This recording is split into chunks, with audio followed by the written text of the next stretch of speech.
മനുഷ്യരെ കാര്യങ്ങൾ ഇത്രയൊക്കെയുള്ളൂ. നമുക്കറിയാം ആ വീട്ടിൽ ഏറ്റവും വലിയ ശത്രുക്കളായിരുന്ന രണ്ടുപേരാണ് അപ്പാനി ശരത്തും അനീഷും. ഇന്നലെ അപ്പാനി ശരത്ത് അനുമോളുമായിട്ടൊരു ഗംഭീരമായ വഴക്ക് ഉണ്ടാക്കിയ ശേഷം ആകെ തകർന്ന് തളർന്ന് വാഷേരിയയിൽ വാഷ്റൂം ഏരിയയിൽ അവിടെ നിന്ന് ഇരിക്കുമ്പോൾ നമ്മുടെ അനീഷ് അങ്ങോട്ട് വരികയാണ്. മുള്ളംപന്നി എന്ന ബാഡ്ജൊക്കെ ധരിച്ച് അനീഷ് അങ്ങോട്ട് വരുന്നു. അനീഷ് വന്നിട്ട് നമ്മുടെ അപ്പാനിയോട് ചോദിക്കുന്നു, കുറച്ച് വെള്ളം എടുക്കട്ടെ.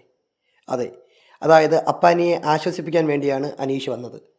ഇത്രയും വലിയ ഉടക്കുകൾ അനീഷും നമ്മുടെ അപ്പാനിയും തമ്മിൽ നടന്നുവെങ്കിലും അപ്പാനിക്കൊരു മാനസിക വിഷമം വന്നപ്പോൾ, അല്ലെങ്കിൽ അപ്പാനി അല്പം ഒന്ന് ഇമോഷണലി തകർന്നപ്പോൾ അപ്പാനിക്ക് ആശ്വാസവാക്കുമായി ആദ്യം എത്തിയത് അനീഷാണെന്നുള്ളത് സൗഹൃദത്തിൻ്റെ മറ്റൊരു മനോഹര നിമിഷം ബിഗ് ബോസിൽ തുറന്നു കാട്ടപ്പെടുകയാണ്. അനീഷ് മാക്സിമം അനീഷിനെ കൊണ്ട് പറ്റുന്ന രീതിയിൽ നമ്മുടെ അപ്പാനി ശരത്തിനെ ആശ്വസിപ്പിക്കുന്നുണ്ട്.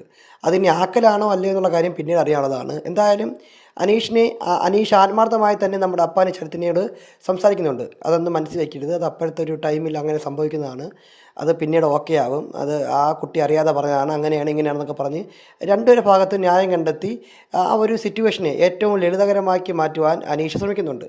അപ്പോൾ അനീഷിൻ്റെ വാക്ക് അപ്പാനിക്കും ഒരു പരിധിവരെ ആശ്വാസമാവുന്നുണ്ട്.